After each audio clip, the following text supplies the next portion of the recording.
Así inicia Es Noticia en Profundidad. Qué placer acompañarles. Soy Tatiana Pérez y les saludo desde nuestra sede central en Caracas, en Venezuela.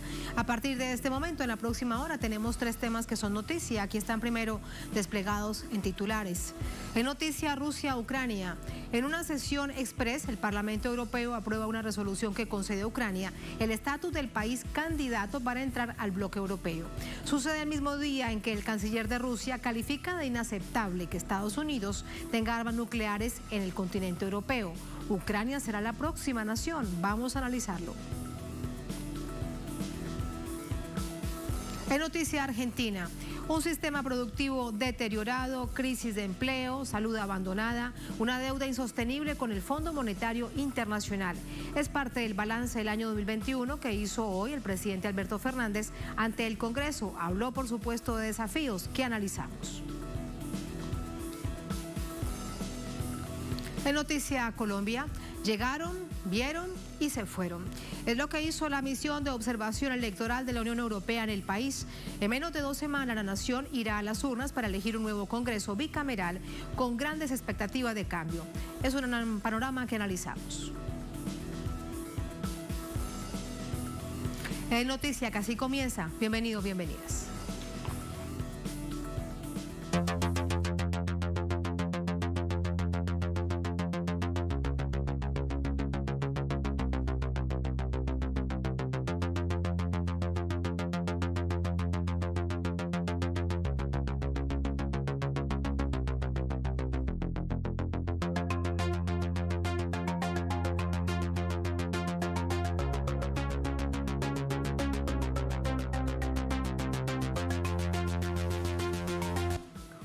En noticia, Rusia, Ucrania, por supuesto, la Unión Europea. De forma expresa, el Parlamento Europeo aprueba que se conceda a Ucrania el estatus de país candidato para unirse a este bloque. En paralelo, el canciller de Rusia, Sergei Lavrov, denunció la proliferación de armas nucleares estadounidenses en territorio europeo y alerta sobre la posibilidad de que Kiev sea uno más.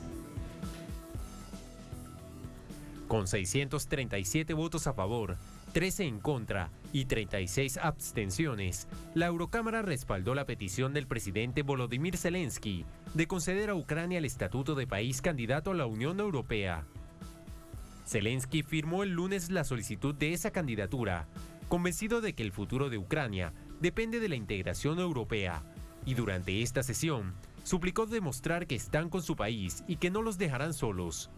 La concesión de la candidatura a Ucrania se dio a paso apresurado y fija la atención sobre la próxima decisión, considerando la experiencia de Turquía, cuya candidatura está estancada desde hace más de una década, y el lento avance de otros aspirantes como Montenegro, Serbia y Albania.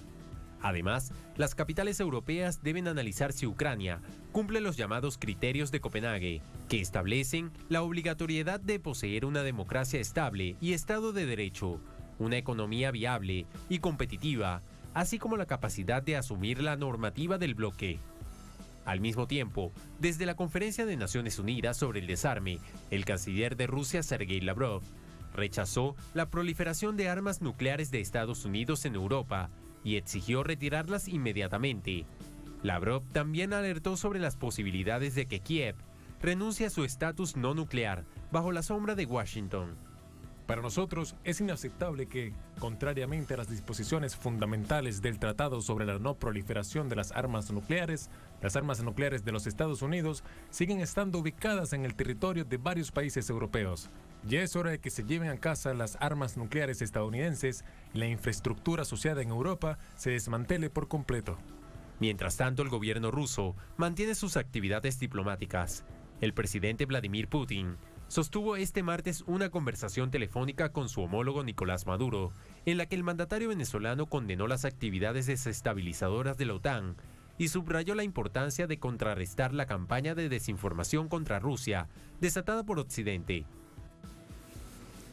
Allí parte de los hechos de esta jornada, de inmediato los analizamos. Para ello nos acompaña Aribel Contreras, es analista en política internacional, diplomacia, comercio global, amenazas mundiales, nos acompaña desde Ciudad de México. Aribel, bienvenida a Noticia de Telesur, muy buenas noches. Buenas noches. Muy buenas noches, Tatiana. Gusto en saludarte y gracias por la gentil invitación para poder compartir a tu auditorio pues todo esto que atinadamente acabas de mencionar y que nos preocupa al mundo entero. Así es. Primero preguntarte acerca de la decisión que toma la Unión Europea de una manera express. Recordábamos en el informe, por ejemplo, que desde hace varias décadas Turquía está esperando que por lo menos le permitan ser un país candidato para ingresar al bloque europeo, pero nada que se da. Así que sí, en este contexto, después de que la víspera el presidente de Ucrania, Volodymyr Zelensky, le pedía a la Unión Europea que permitiese su ingreso. ¿Qué implicaciones tiene esto en este contexto, en esta coyuntura? Una movida en una jugada sumamente arriesgada, es decir, que si ya de por sí veíamos que una de las líneas rojas por el lado de Rusia era el hecho de sentirse amenazada en cuanto a su seguridad nacional por la posibilidad de que Ucrania pudiera ser miembro de la OTAN.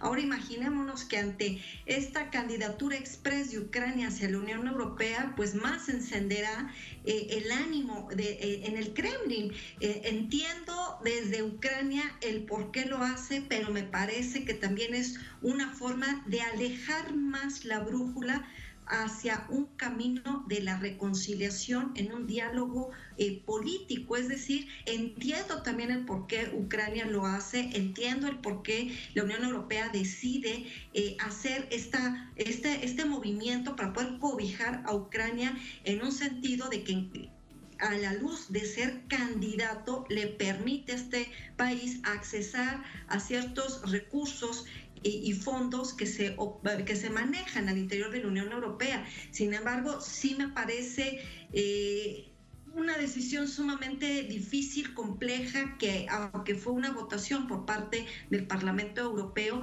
las implicaciones en un plazo inmediato me parece que se estarán moviendo en el sentido de que estará haciendo mucho más álgido el diálogo de negociación. ¿Por qué, Tatiana? Porque los puntos de negociación de Rusia ahora son totalmente diferentes a lo que era hace 8 días. Es decir, el punto de partida para negociar ahora es mucho más alto desde el lado del Kremlin, y ahora con esta nueva jugada por parte de la Unión Europea es algo que está encendiendo los ánimos y que pudiera ser el punto de quiebre para ver si se pudiera avanzar o de plano retirar en la mesa de negociación, Tatiana. Sí, Aribel, ¿qué tiene para ofrecerle en este momento, incluso en un futuro próximo, la Unión Europea a Ucrania? La Unión Europea es un bloque que está en crisis económica, en crisis de identidad, en crisis de desarrollo. Y Ucrania también tiene una profunda crisis. De hecho, en las últimas horas, también de una manera bastante desafiante, Volodymyr Zelensky les está recordando a la Unión Europea la deuda externa que tienen, que supera los 50.000 millones de dólares solamente con un sector de la banca internacional. Y dice que mejor de una vez se la condonen. ¿Qué tanto puede ofrecer la Unión Europea a Ucrania en este momento? Me parece muy importante tu planteamiento porque de hecho el mundo está en crisis. El año 2021 nos dejó una gran cantidad de crisis en diferentes aristas, y hoy en día lo que está ofreciendo pues es una protección de decir que ahora es miembro de la Unión Europea y que por lo tanto esos ataques provenientes de Rusia, territorio ucraniano, es un ataque hacia un miembro ya de la Unión Europea. Pero más allá de estos fondos, estos recursos de los cuales Ucrania pudiera disponer, lo importante va a ser dos cosas, Tatiana. ¿Qué costo va a tener para la Unión Europea a mediano y largo plazo el hecho que desde ahorita ya lo esté aceptando en un estatus de candidato para poder adicionarse? Porque lo decías atinadamente hace rato, ¿no? Si Turquía ya lleva décadas intentando ingresar a la Unión Europea y Ucrania no ha cumplido con los requisitos que se establecen tanto en el Tratado de Maastricht como en el Tratado de la Unión Europea, que es esta parte de que cuente con una administración pública para hacer frente a los compromisos. Lamentablemente ahorita Ucrania no se encuentra ni económica ni políticamente en una situación para hacer frente de eso. Entiendo la visión europea, que es una manera de arroparlo. Sin embargo, yo yo digo hasta qué punto en realidad es necesario ahorita hacer esta jugada con el costo que va a implicar la Unión Europea después del costo tan abismal que sufrió por la negociación del Brexit. Y si a eso le agregamos el segundo punto es, ¿qué le puede ofrecer a Rusia para poder llegar a un punto de negociación para que Rusia pueda hacer una retirada de tropas? Porque ahora lo importante es cómo es que estas dos partes, es como un choque de trenes, así yo lo veo, que cada vez van ya no en rutas paralelas, sino en caminos totalmente contrarios, y entonces ahora los puntos que pone sobre la mesa Rusia es que se le reconozca Crimea como un territorio ya de Rusia. Y entonces aquí vamos a entrar en un juego político donde por un lado estaremos viendo las peticiones del Kremlin mucho más fortalecidas y mucho más elevadas contra ahora esta situación en la que me parece importante que el contexto actual es esta emergencia, ¿no? Y lo entiendo, pero yo cuestiono a los eurodiputados de si están dimensionando el costo que va a implicar para la Unión Europea el hecho de esta medida, un costo político, pero también económico, en medio de una crisis que se está viviendo en cuanto a la seguridad de Europa, pero en un momento de hiperinflación, en un momento en el que sin duda hay que dirigirse en el camino hacia la paz. Ahorita me parece que el mundo no puede estar tomando partido a un lado o al otro, sino ahorita el objetivo y la intención es poder restablecer el orden, poder avanzar hacia un diálogo, pero de pacificación.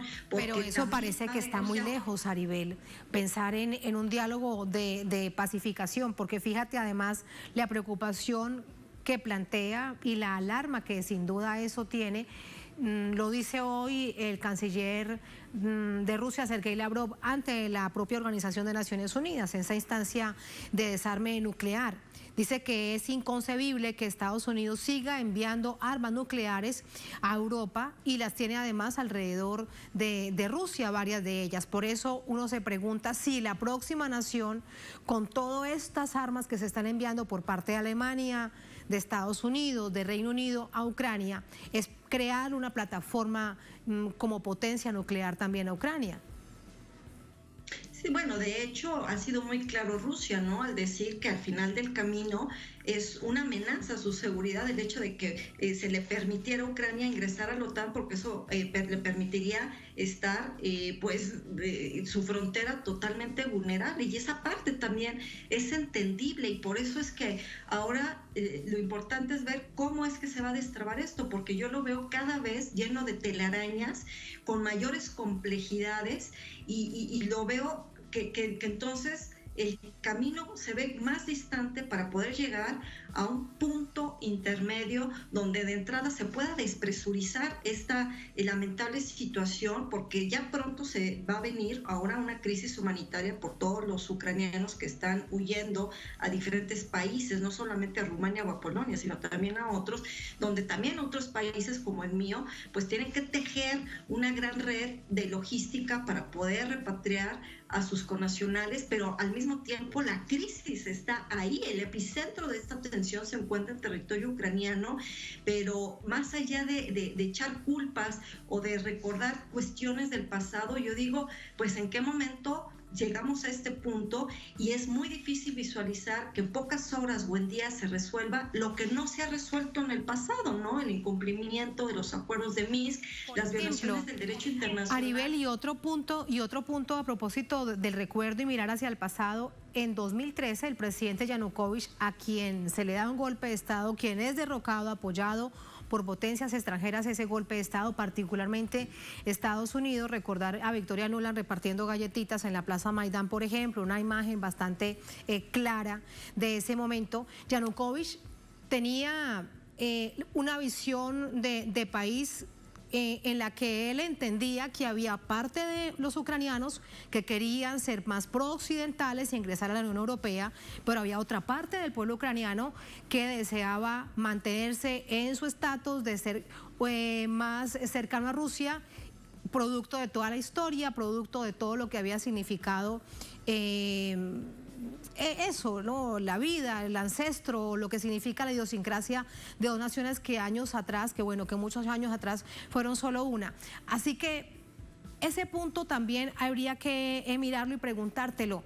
A nivel de Ucrania, ¿esto qué significará para el pueblo ucraniano? ¿Cómo lo recibirá el pueblo ucraniano? Porque ahí tenemos justamente ese momento, ese 2013, cuando Yanukovych entendía que había una división de país con respecto a si ingresar o no a la Unión Europea. Así es, y me parece que por eso es que se ha puesto tanto en los reflectores mediáticos la violación del derecho internacional desde ese momento, ¿no? O sea, se habla mucho de violar el derecho internacional ahorita, pero yo digo, pero esto es una constante de un lado y del otro, y por eso yo decía, ahora lo importante ya no es acusar y echar culpas, sino entender el contexto, entender justo esta diversidad étnica, religiosa, esta invisible nueva cortina de hierro en la que Ucrania se ha encontrado durante décadas, en el que hay grupos que totalmente lo han dicho y se expresan y se identifican de un lado y hay otros del otro, pero mientras los intereses occidentales han avanzado y mientras estas situaciones que se enfrentan y entonces el campo de batalla se convierte en la sociedad civil, donde no se le ha respetado estas identificaciones culturales y afinidades políticas, y lamentablemente pues los intereses de otros gobiernos pues han prevalecido en un territorio donde la gente es quien lamentablemente está pagando esta verdadera situación, donde yo de verdad espero que pronto encuentren un camino, un diálogo, ya sea a través de terceros países, ya sea a través de China, ya sea a través de cualquier organismo donde puedan reunirse, pero una manera de reclamo, sino manera de alzar las voces, Tatiana, sino manera de poder enfocarse en lo que tú estás atinadamente señalando, pero sobre todo con el fin de poder establecer pues el orden, y que de esa manera se avance a ver qué es lo que va a suceder al interior de Ucrania, que ya no haya más muertos, que ya no se esté hablando más de más sanciones, porque pareciera que las sanciones económicas creyera Occidente que ya con eso se va a resolver el tema, y me parece que eso lo único que hace es encender más las situaciones. Claro, hay que defenderse, no se pueden quedar con los brazos cruzados, pero aquí las estrategias deben de prevalecer en cuanto al respeto de lo que quiere el pueblo ucraniano por encima de los intereses que vienen inclusive por otros países fuera de la región. Un escenario sin duda muy, muy complejo. Usted lo dice con una palabra muy clara. Es toda una telaraña de hechos que se van sumando y que debemos analizar con mucha rigurosidad. Aribel, muchísimas gracias por ello. Muy buenas noches. Muy buenas noches, Tatiana. Muchas gracias y sigamos atentos a lo que acontezca, que ojalá sean buenas noticias. Hasta pronto. Muchas gracias. Bueno, solamente recordar que mañana hay un nuevo encuentro, un nuevo diálogo, y de eso estaremos informando y analizando. Muchas gracias. Buenas noches. Bueno. Así vamos a la primera pausa en esta emisión de Es Noticia. Al volver en Noticia, Argentina. Un sistema productivo deteriorado, crisis de empleo, salud abandonada, una deuda insostenible con el Fondo Monetario Internacional. Es parte del balance del año 2021 que hizo el presidente Alberto Fernández ante el Congreso, que inicia sesiones ordinarias. Vamos a analizarlo al volver en Es Noticia.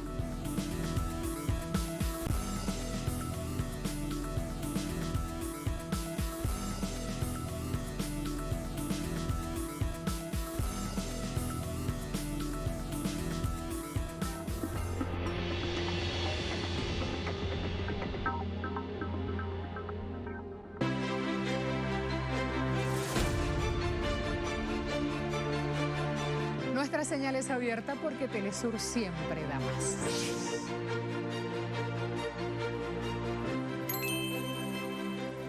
En un mundo que no se detiene, te brindamos un espacio para mantenerte al día. Toma un momento, respira y cuida de tu salud física y mental. Equilibra tu bienestar y guía tu cuerpo. Martes. Solo por Telesur.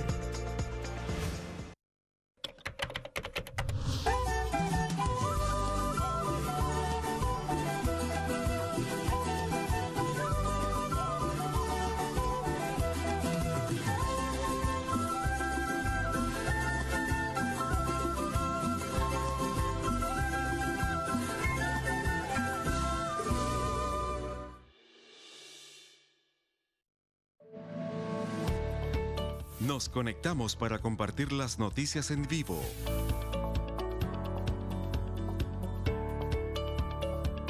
Las 24 horas. Los 365 días del año. Síguenos ahora. Telesur, siempre da más. Es nuestro deber revertir el daño que ocasionamos al planeta. Recuperemos nuestros ecosistemas naturales con acciones en defensa del medio ambiente. Sigamos luchando por un mundo más verde. Miércoles, solo por Telesur.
En noticia argentina, se inauguró en esta nación el 140 periodo de sesiones ordinarias del Parlamento. Allí en su discurso el presidente Alberto Fernández dio cuenta sobre el estado de la situación actual por la que atraviesa el país suramericano, brindó detalles sobre los proyectos de ley y políticas públicas que implementarán durante el año 2022, incluyendo cómo afrontarán la deuda con el Fondo Monetario Internacional adquirida durante la administración de Mauricio Macri. Vamos a verlo. Ministros, secretarios de Estado, gobernadores, senadores, diputados, referentes de derechos humanos, de centrales obreras, de movimientos políticos y sociales, acompañaron al primer mandatario en la apertura del año legislativo. Es muy ingrato ver que, viniendo de años tan difíciles, los niveles de polarización política están llevando a algunos compatriotas a debates y enfrentamientos estériles. Propusimos un presupuesto que dejamos a consideración del Parlamento con honestidad y humildad, que jamás fue un paquete cerrado, que siempre estuvo abierto a correcciones y mejoras. Dicen que los peronistas manejamos el Congreso como una escribanía, pero lo cierto es que en estos casi 40 años el Congreso Nacional solo ha dejado sin presupuesto a Cristina en el 2010 y a mí este año.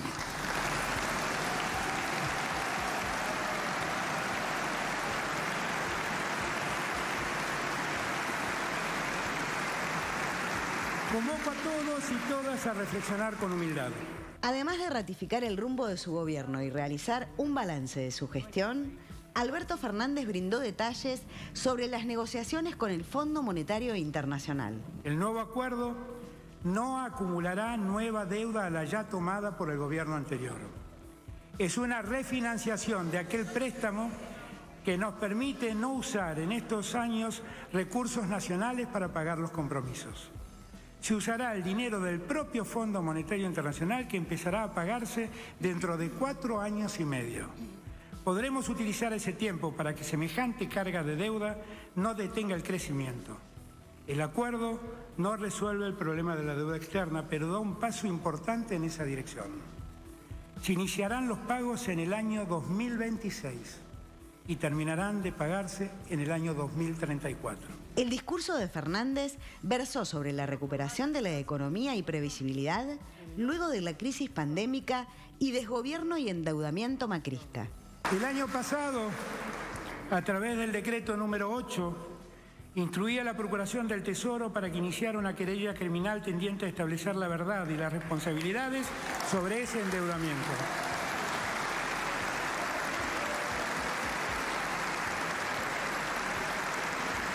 Quiero dejar constancia que este acuerdo tampoco releva al Poder Judicial de avanzar en esa investigación.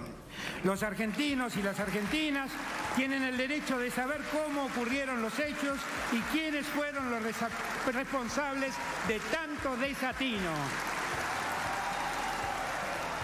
También ratificó la política exterior de su administración, el reclamo por las Islas Malvinas, anunció inversiones extranjeras y la aprobación de China para la utilización del swap.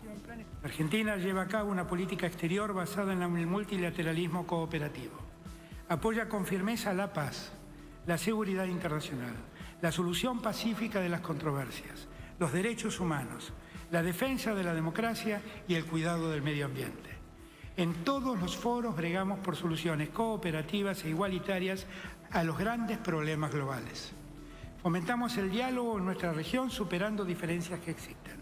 El jefe de Estado advirtió nuevamente que no realizarán reforma jubilatoria ni laboral y que no habrá ajuste.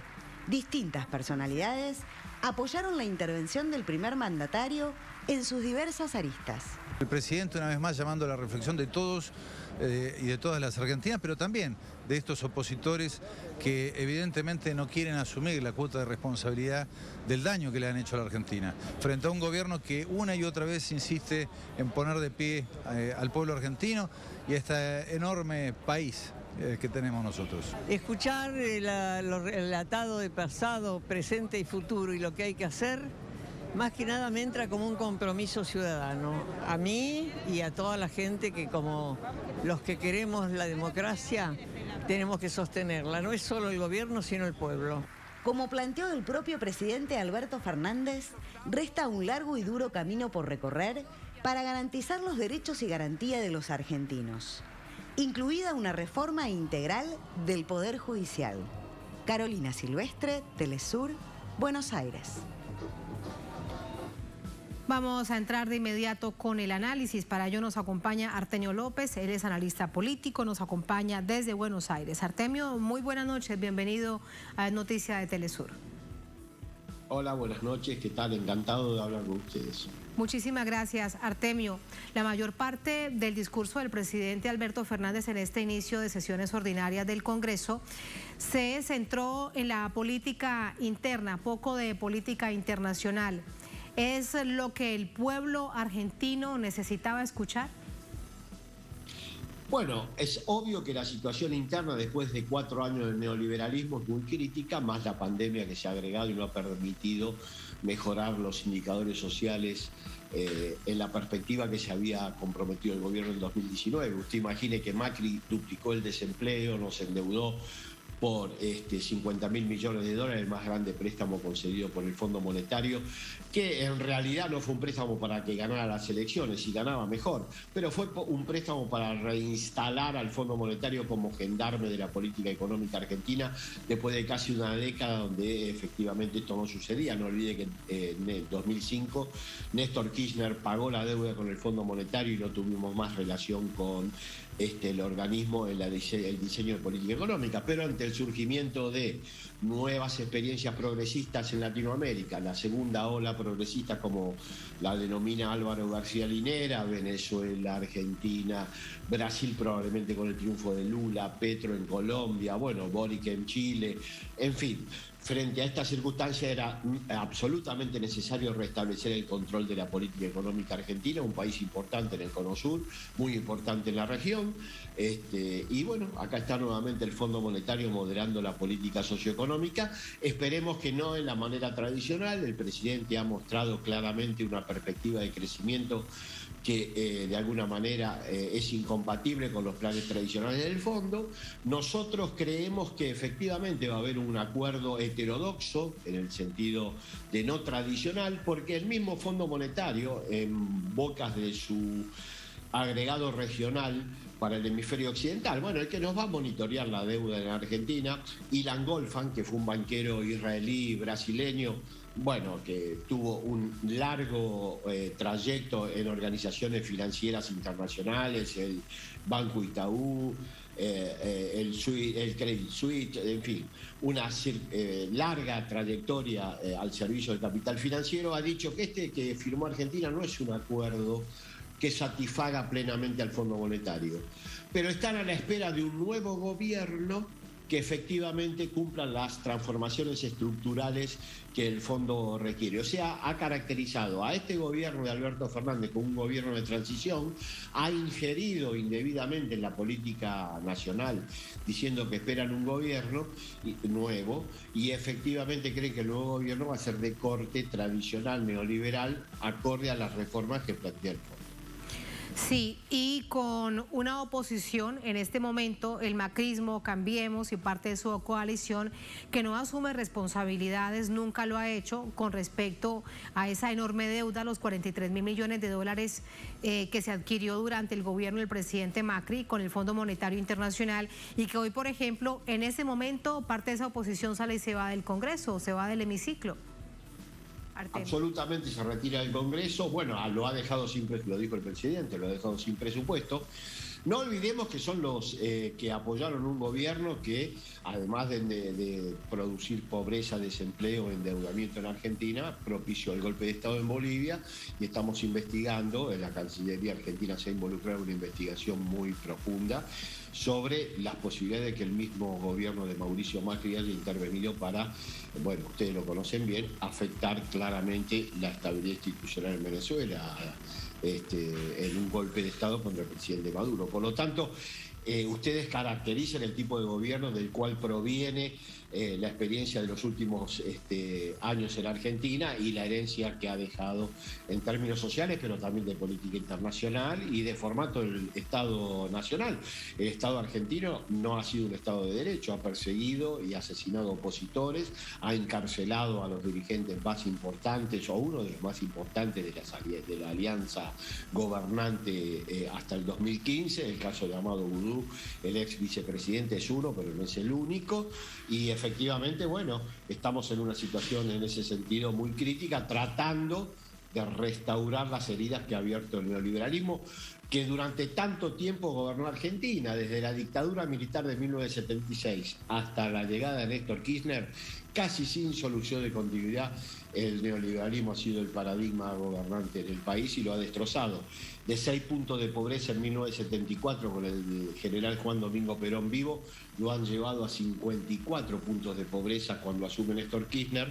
De 3 puntos de pobreza en 1974 con Perón vivo lo han llevado a 24 puntos de de 3 puntos de desempleo a 24 puntos de desempleo. O sea, han multiplicado por 10 todas las ecuaciones socioeconómicas, deteriorándolas, y han transformado el país, que era un ejemplo. Y hoy esas cifras, ¿en cuánto están el nivel de pobreza? ¿En cuánto está en el país? Hoy tenemos 40 puntos de pobreza, probablemente descendiendo a 38 puntos en el curso del año 2022. Nosotros prevemos un crecimiento entre el 3 y el 4% y la generación de 360.000 nuevos puestos de trabajo. Eso va a implicar menos pobreza, pero la base de pobreza sigue siendo muy importante. Fue claramente un estándar de pobreza establecido a partir de prácticas de larga data del neoliberalismo. En la época kirchnerista, de los 54 puntos de pobreza, descendimos a casi 20, o sea, se desempobreció a casi 34 puntos de la población, el equivalente a toda la provincia de Buenos Aires, pero lamentablemente luego hubo un ciclo de regreso del neoliberalismo y se detuvo ese ciclo tan virtuoso que se inauguró en 2003. Decía el presidente Alberto Fernández de cara a los desafíos de los próximos años de su gobierno. Los objetivos de crear anualmente 200.000 puestos de trabajo en el sector privado, poner en marcha 10.000 nuevas empresas año tras año, reducir la inflación, alcanzar y superar los 100.000 millones de dólares en exportaciones de bienes y servicios. Muy esperanzador, sin duda, pero uno se pregunta, y de nuevo volvemos a la enorme deuda, con el Fondo Monetario Internacional. El presidente dice, vamos a comenzar a pagar en el año 2026, pero eso 2026 está aquí, el tiempo pasa muy rápido, está aquí a la vuelta y estamos hablando de los tiempos de un país. ¿Crees que sea posible cumplir con esos desafíos? Bueno, yo creo que el gobierno sabe perfectamente que por necesidad o virtud un acuerdo con el Fondo Monetario de características tradicionales acabaría con su perspectiva. En las elecciones de medio mandato hubieron 4.1 millones de argentinos que, habiéndolo apoyado en 2019, no concurrieron a votar. No le dieron el voto al neoliberalismo, a la derecha, pero no concurrieron a votar como señal clara de crítica a la política, sobre todo de ingresos del gobierno nacional. Por lo tanto, para crecer y distribuir el ingreso sobre la población, Argentina tiene que desvincularse de los proyectos tradicionales del Fondo Monetario, y el gobierno en eso, creo, ha tomado nota, y en el discurso señaló claramente el problema de ingresos y de inflación como los dos problemas centrales del país. Vamos a ver, yo creo que están todas las posibilidades abiertas, y creo que el gobierno efectivamente ha sacado una elección muy importante, lo acontecido en noviembre del 2021, como para insistir en recorrer el camino de la restricción y el ajuste que normalmente propone el Fondo Monetario. Bueno, hasta ahora el presidente de nuevo hoy reiteraba, ese no es parte de su plan. Ni reforma pensional, ni reforma de salud, ni reforma laboral, ni obviamente ajuste. Él hoy lo reiteraba. Sí, Mire, Noemí Brenta, que es quizá la mejor historiadora de la relación argentina con el fondo, ha dicho que este acuerdo es un acuerdo no convencional, un acuerdo razonable, que no va a repetir la historia de los anteriores. Mi percepción es que eso es efectivamente así, porque Argentina, la sociedad argentina hoy está en una situación de tanta estrechez de ingresos y tanta crisis que no resistiría un ajuste tradicional como los que propone el Fondo Monetario habitualmente. Muy interesante ese análisis, Artemio. Gracias, muy buenas noches. Les agradezco, un honor hablar con ustedes. Muchísimas gracias, hasta luego. Así vamos a la última pausa en esta emisión de Es Noticia. Al volver en Noticia Colombia, llegaron, vieron y se fueron. Es lo que hizo la misión de observación electoral de la Unión Europea en este país andino. En menos de 2 semanas, la nación irá a las urnas para elegir un nuevo Congreso bicameral, Cámara y Senado, con grandes expectativas de cambio. Vamos a analizar este panorama al volver en Es Noticia.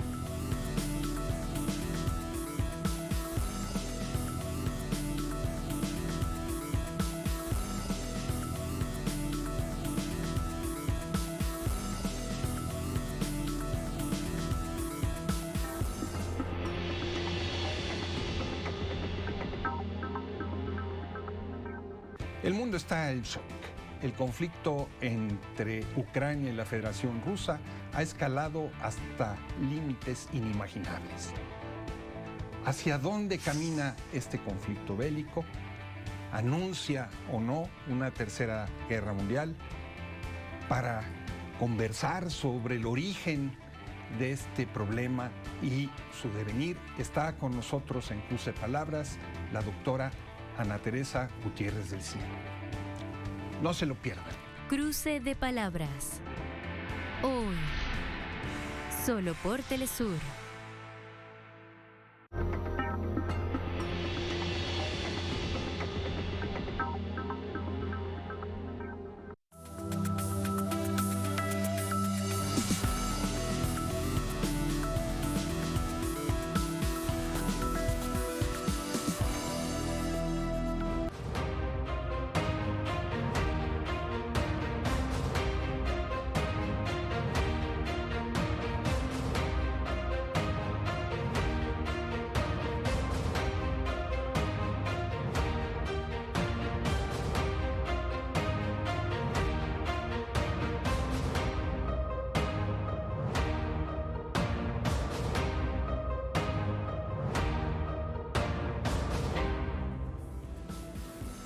En Noticia Colombia, a menos de 2 semanas de las elecciones legislativas, la misión de observación electoral de la Unión Europea, parte de esta nación, después de una visita a varias regiones del país con el compromiso de enviar un informe posteriormente. Vamos a verlo.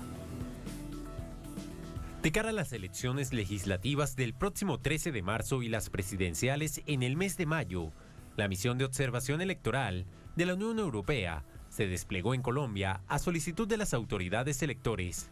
En este sentido, la vocería de la delegación manifestó su preocupación por el clima de violencia en el país, donde expresaron su preocupación por las condiciones de seguridad en una nación con realidades territoriales muy diversas. Los miembros de la misión rechazaron el paro armado iniciado por el Ejército Nacional de Liberación, que incluyó bloqueos de vías y un presunto atentado que dejó a 8 personas heridas entre las localidades de San Gil y Pinchote, en Santander. Sin embargo, en relación a los líderes sociales y masacres que constantemente ocurren en el país, la MOE no hizo referencia directa. Por otra parte, los delegados de más de 20 países pertenecientes a otras organizaciones ya están distribuidos en toda la nación. Son 34 observadores en primera instancia y sobrepasarán los 100 para la fecha de las elecciones.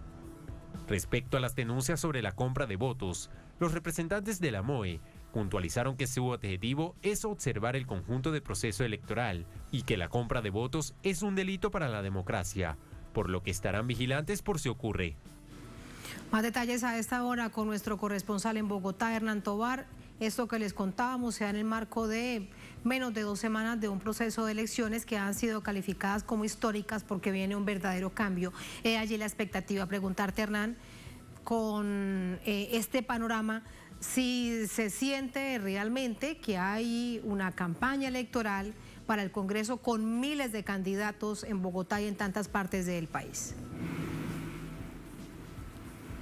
Tatiana, televidentes, muy buenas noches. Es muy compleja la situación, sobre todo en los territorios. Precisamente la misión de observación electoral de la Unión Europea aseguró que va a poner la lupa en los territorios, sobre todo rurales, en donde se han elegido, algunos de ellos de donde saldrán los representantes de las víctimas para ocupar las 16 curules de paz en la Cámara de Representantes.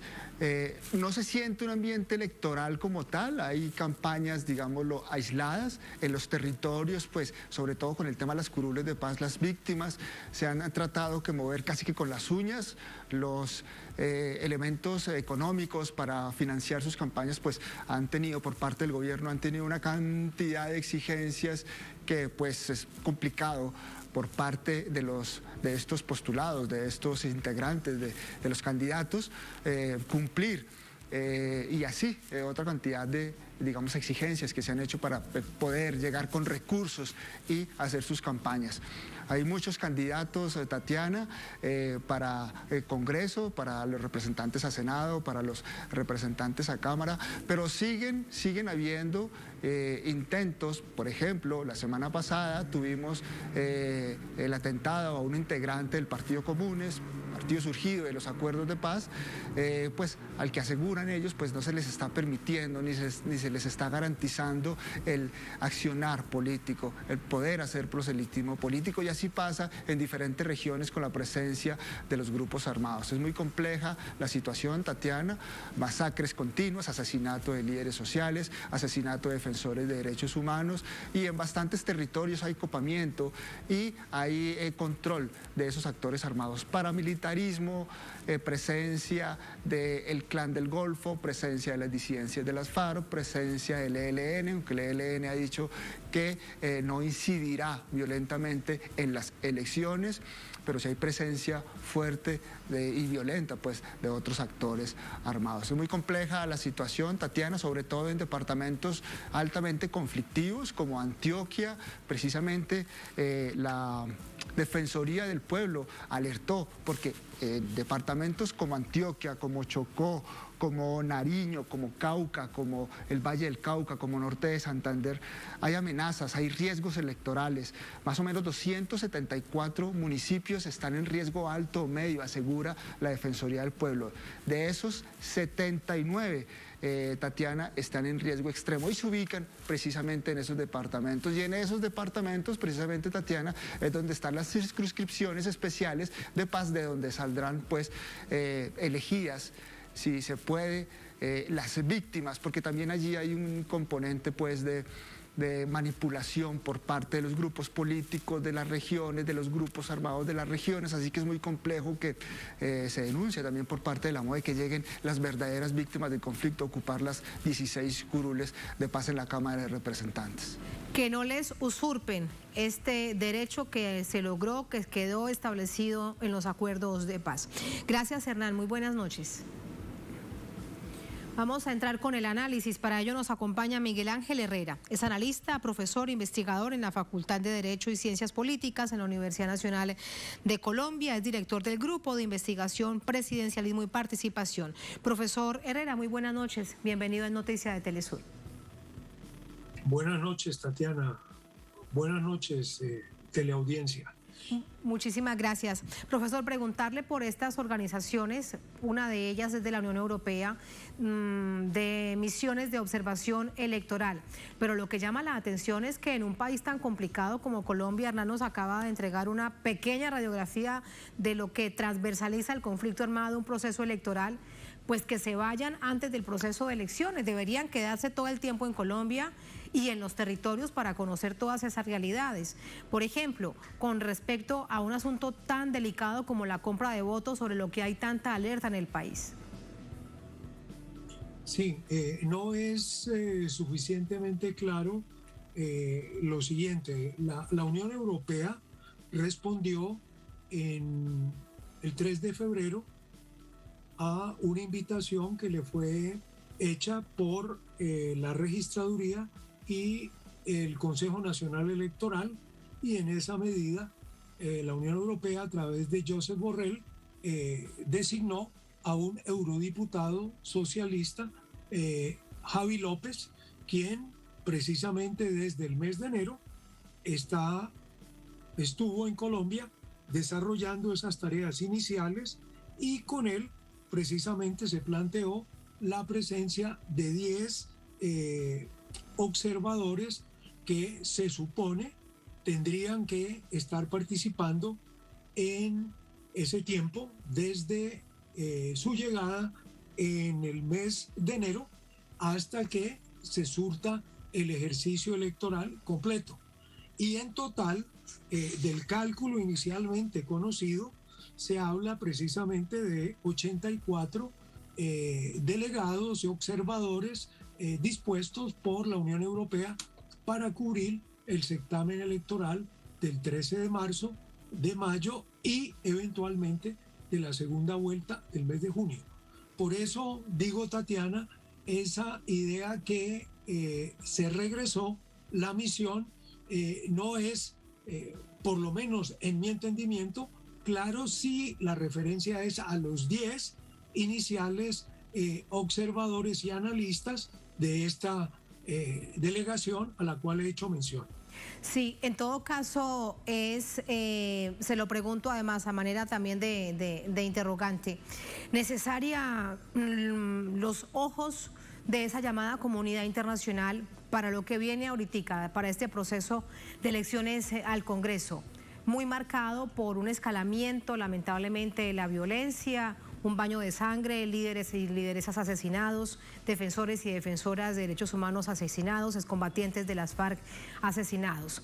¿Cuánto realmente esta presencia de esa llamada comunidad internacional puede ayudar a dar un poco de tranquilidad a este proceso electoral, profesor? Pues mire, lo primero, Tatiana, es que es la primera vez que la Unión Europea tiene presente una misión de observación en Colombia. Así que no hay una manera de hacer un ejercicio comparativo, sino saludar la novedad y la relevancia que esté precisamente este conjunto de delegados que pertenecen a 20 países y otros que se van a unir de las delegaciones y las legaciones de las embajadas europeas en Colombia.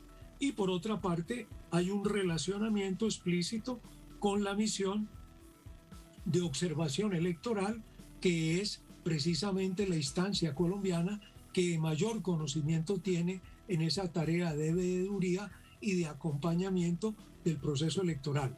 Y por otra parte, no hay duda, por lo menos desde la perspectiva que yo comparto, que estas son las elecciones más importantes probablemente de el recorrido de los últimos 60 años de la experiencia electoral colombiana. Y hay, como ya lo refería uno de los corresponsales con quien conversaste, es la oportunidad para que se elijan los 16 representantes de las 16 circunscripciones electorales transitorias, que, como se sabe, de acuerdo al acto legislativo 02 del 21, tendrán 2 periodos, del 22 al 26 y del 26 al 30. Y como la exigencia es en el sentido que sean representantes de las víctimas, ha habido un conjunto de rifirrafes al interior de ese proceso de escogencia y de aceptación de quiénes son efectivamente víctimas y en qué medida se van realmente a comportar en correspondencia con estas consideraciones que antes hacía. Pero no hay duda que es supremamente valiosa la presencia de esa misión observadora de la Unión Europea y que en esta particular coyuntura del año 2022, donde las fuerzas de la oposición a esa realidad de la política y el gobierno dominante tienen una alternativa posible de conformidad con lo que han sido los registros de las diferentes encuestas conocidas hasta hoy.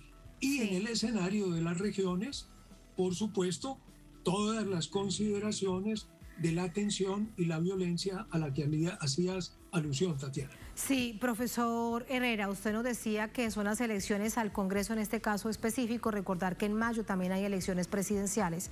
Con respecto a las de Congreso, las más importantes en los últimos 60 años en el país, ¿será un termómetro para evaluar cómo está realmente el escenario político de cara a la primera vuelta en mayo, si es el caso o si hay que ir a segunda vuelta, solo decir al pueblo colombiano? Sí, Tatiana. Y hay un elemento también de relativa novedad, que es esa fórmula que chequea la circunstancia de cómo le va a las diferentes coaliciones, que para este caso son 3 que quieren, obviamente también, elegir al mayor número de congresistas posibles y por esa vía también indicar quién será el candidato o la candidata presidencial que lleve esa enseña. Así que, propiamente hablando, este 13 de marzo tendremos una primera incógnita resuelta: quiénes son los candidatos presidenciales que van para la primera vuelta, y en segundo lugar, cuáles son los congresistas y en qué número que apoyarán cada una de las 3 coaliciones: la coalición del Pacto Histórico, la coalición de Centro Esperanza y la coalición que precisamente corresponde a lo que es hoy la realidad del partido de gobierno y sus aliados. Así que la intensidad del debate y las condiciones problemáticas de ese recorrido están a la vista. Permítame preguntarle algo brevemente antes de despedirnos, que ya estamos a punto también de finalizar nuestra emisión de hoy. Cuando usted hace referencia a la coalición Centro Esperanza, parece que va perdiendo un poco la esperanza porque se le van yendo los candidatos y uno no se pregunta entonces, o se pregunta mejor con qué candidatos quedará esta coalición de Centro Esperanza. Parece más coalición de Centro Desesperanza. Sí, ha habido bastante ironía con respecto a la coalición Centro Esperanza, pero vive la experiencia de qué tan poroso, qué tan difícil es precisamente hablar de una situación de centro cuando hay una real y lógica polarización, en el sentido que se han ido distinguiendo una propuesta que uno podría definir en términos de una relación derecha-reacción y otra propuesta que es progresista y de izquierda. Así que es entendible entonces, por ejemplo, cómo el candidato del Partido Dignidad, Robledo, le hace advertencias al candidato Alejandro Gaviria de si se definen o no cierto tipo de relacionamientos una vez que ha ocurrido el resultado del 13 de marzo, él se dispondrá a ir o no en consonancia con la condición de esa coalición. Y hay una última cosa, cuando se habla de esperanza, yo siempre recuerdo una disposición de un filósofo muy acreditado del siglo XVII, Baruch Spinoza, que fue un paladín de los temas de la moderna democracia. Él hablaba de la esperanza y decía que la esperanza es una pasión triste. Esperamos en todo caso, ¿sí?, que ese dictum no se cumpla y que esos que se definen como centro, como progresismo, descubran la relevancia y la importancia de la más significativa experiencia de un ciclo electoral colombiano de los últimos 60 años. A mí en lo particular no me queda duda. Pues que así sea, que se elija el mejor Congreso para Colombia para salir de esa larga noche oscura, larguísima noche oscura. Profesor Herrera, muchísimas gracias por el análisis. Un placer escucharle. Muy buenas noches. No, el placer y el gusto son míos y un saludo especialísimo para Telesur y la teleaudiencia de Venezuela y América Latina. Muchas gracias, muy buenas noches. A ustedes gracias por habernos acompañado. Así ponemos punto final a esta emisión de noticias. Será hasta mañana. Sigan con nosotros.